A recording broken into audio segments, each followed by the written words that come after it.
एक सविस्तर बातमी पाहूया। महाड नगर परिषद निवडणुकीत शिवसेना आणि राष्ट्रवादीच्या कार्यकर्त्यांमध्ये राडा झाला होता। या प्रकरणी गुन्हा दाखल झाल्यानंतर पोलिसांनी काही जणांना अटकही केली होती। मात्र तेव्हापासून मंत्री भरत गोगावले यांचा मुलगा विकास आणि पुतण्या महेश गोगावले फरार होते। गोगावलेंचा मुलगा विकास याला हायकोर्टाने शरण येण्याचे आदेश दिले होते। गोगावले यांच्यासहित 8 आणि राष्ट्रवादीचे 5 असे 13 आरोपी आज महाड पोलिसांना शरण आलेत। कोर्टाने या सर्व आरोपींना 2 दिवसांची पोलीस कस्टडीही सुनावली आहे। मात्र राष्ट्रवादीचे सुशांत जाबरे हे अद्यापही फरार असून त्याचा पोलीस शोध घेत आहेत।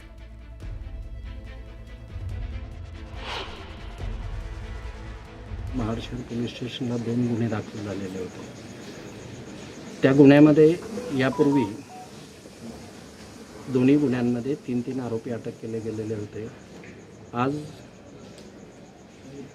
CR नंबर 178 जो आहे त्याच्यामध्ये 8 आरोपी हजर झालेले आहेत पोलिसांच्या पुढे आणि 179 मध्ये 5 आरोपी हजर झालेले आहेत। त्यांची अटकेची पुढची प्रक्रिया पार पाडण्यात आलेली आहे। दोन्ही साईडचे आरोपी हजर केले। मी विकास गोगावलेकडून मी स्वतः आणि भिसे वकील जे आहेत त्या मी वकीलपद दाखल केलं। आमचे 1 ते 8 आरोपी हजर झालेले। त्याप्रमाणे पोलिसांची मागणी पण 2 दिवसाचा PCR जो परवापर्यंत दिलेला आहे आणि दुसरे आरोपी जे हजर केले त्यामध्ये पण 2 दिवस PCR दिलेला आहे। ह्या संदर्भात कोणीही त्या ठिकाणी असो, एखाद्या नेत्याचा मुलगा असो किंवा कुठल्या पक्षाचा कार्यकर्ता असतो, कायदा हा सर्वांकरिता सारखा आहे। कायदा आपल्या बाजूने त्या ठिकाणी काम करेल आणि संबंधित व्यक्ती ज्या कुठल्या याच्यामध्ये गुन्हेगार असेल त्यांच्यावर कारवाई करेल। पोलीस त्या ठिकाणी शोध घेतच होते, परंतु हे चांगलं की त्यांनी स्वतःहून त्या ठिकाणी शरणागती स्वीकारली। जे काही गुन्हे किंवा जे काही कलम विकास गोगावलेंवर टाकण्यात आले होते ते चुकीचं आहे असं भरत गोगावले यांनी सांगितलेलं आणि माननीय न्यायालयाच्या आदेशानुसार जर त्यांनी कृती केली असेल तर त्या कृतीचं मी समर्थनच करतो। कारण न्यायालयाने जर कुणाला पोलीस स्थानकामध्ये किंवा न्यायालयामध्ये हजर राहण्यास सांगितलं असेल आणि तशा पद्धतीनं जर विकास गोगावले हे हजर झाले असतील तर निश्चितपणे न्यायालयाचा आदर राखण्याची त्यांच्या भूमिकेशी मी समर्थन। पुढे वळूया। महाराष्ट्र सदन कथित घोटाळ्या प्रकरणात छगन भुजबळांना क्लीन चिट मिळाली आहे। SB पाठोपाठ आता ईडीच्या विशेष PMLA कोर्टानं त्यांच्या या प्रकरणातून निर्दोष मुक्तता केली आहे। भुजबळांसह हा सर्वात मोठा दिलासा मानला जातोय। 2005 साली सार्वजनिक बांधकाम मंत्री असताना दिल्लीत महाराष्ट्र सदन उभारण्यात आलेलं। यासाठी चमणकर एंटरप्राइजेस कंपनीला कुठल्याही निविदेशिवाय काम देण्यात आल्याचा ठपका ठेवण्यात आला होता। या प्रकरणात 2016 साली भुजबळांना ईडीने अटकही केली होती। 2 वर्षांचा तुरुंगवास भुजबळांना भोगावाही लागला होता।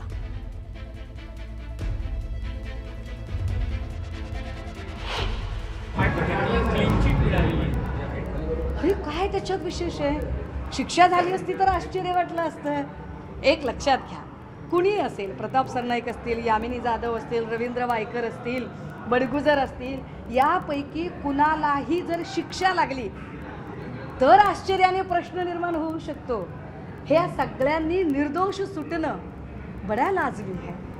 अरे भाजपमध्ये जाण्याचा उद्देशच दुसरा काय असू शकतो बरं?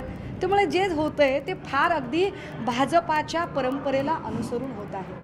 एक मोठी बातमी पाहूया। कल्याण डोंबिवली महानगरपालिकेत शिवसेना आणि मनसेच्या झालेल्या युतीची संपूर्ण चर्चा राज्यात रंगली आहे। शिवसेना आणि मनसेच्या कल्याण डोंबिवलीमधील युतीवर भाजप प्रदेशाध्यक्ष रवींद्र चव्हाण यांनीही प्रतिक्रिया देणं टाळलंय।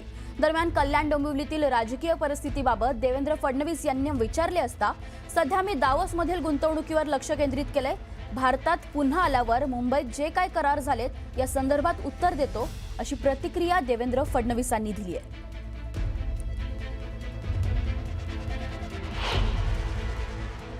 सर, आपको सबसे पहले तो बधाई कि 30 लाख करोड़ के करार हुए हैं। एक करार कल्याण डोंबिवली में मनसे के साथ सिंधे गुट का हुआ है, तो उस करार की जानकारी आपको मिली है क्या? मैं अभी डावोस पे फोकस कर रहा हूं। महाराष्ट्र आऊंगा तो सारे महाराष्ट्र के करारों की जानकारी आपको दे दूंगा, आप चिंता मत कीजिए। पूर्वी देखील लोकसभा आणि विधानसभेमध्ये मनसे आमच्या सोबत होती, त्यामुळे त्यांनी पाठिंबा दिलाय फक्त आणि फक्त डेव्हलपमेंटच्या मुद्द्यावर। आणि भारतीय जनता पक्ष आणि शिवसेनेची युती आहे. ही युती आजची नाही आहे. आम्ही युतीमध्येच तिकडे महायुतीमध्ये सत्ता स्थापन करणार आहे. भारतीय जनता पक्ष, शिवसेना आणि आता मनसे जो आहे आमच्या विकासाच्या मुद्द्यावर आलेला आहे आणि त्याच्यामुळे भारतीय जनता पक्ष आणि शिवसेना असं कुठंतरी एकामेकापासून सत्तेमध्ये लांब राहणार हा विषय नाही आहे.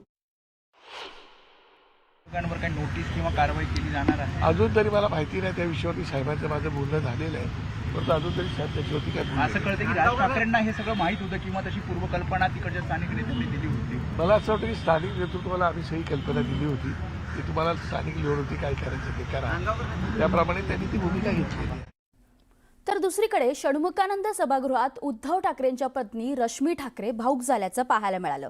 शिवसेना प्रमुख बाळासाहेब ठाकरे यांच्या आठवणी आणि किस्से सांगताना राज ठाकरे होते. त्यावेळी भावनिक झालेल्या रश्मी ठाकरेंच्या डोळ्यात अश्रू तरळले. तर भाषण पूर्ण झाल्यानंतर राज ठाकरे सभागृहातून निघाले. यावेळी त्यांना निरोप देण्यासाठी रश्मी ठाकरे राज ठाकरे यांच्यासह सभागृहाबाहेर कारपर्यंत सोडण्यासाठी आल्या.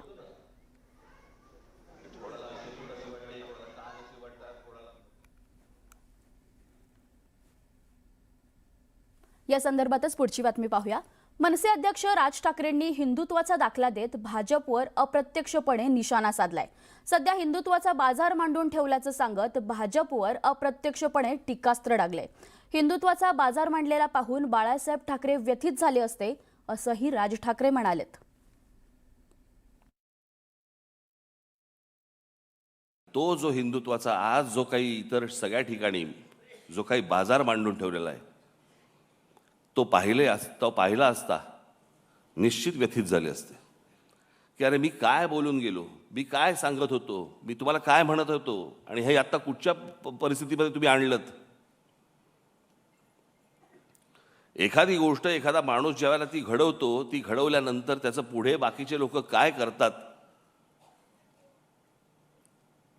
हा एक देश हे एक्झाम्पल आहे त्याचं. राज आणि उद्धव ठाकरे एकत्र आल्यानंतर राज ठाकरेंनी शिवसेना सोडण्याच्या घटनेवर पहिल्यांदाच भाष्य केलंय.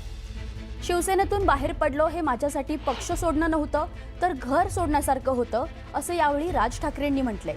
गेल्या 20 वर्षात अनेक गोष्टी मला आणि उद्धवलाही उमजल्या असतील असं ते म्हणालेत. शिवसेना प्रमुख बाळासाहेब ठाकरे यांच्या जन्मशताब्दी वर्षानंतर आयोजित कार्यक्रमात राज ठाकरेंनी हे वक्तव्य केले. यावेळी उद्धव ठाकरेंनीही उपस्थित होते.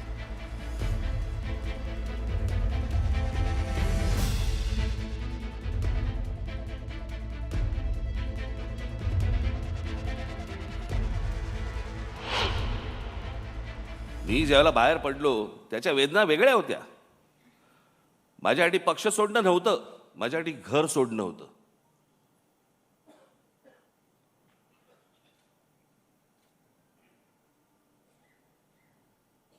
पण त्या सगळ्या गोष्टीला आता एक 20 वर्षाचा काळ निघून गेलाय. अनेक गोष्टी मलाही उमजल्या, अनेक गोष्टी मला सोडून उद्धवनंही उमजल्या असतील. द्या सोडून ते आता.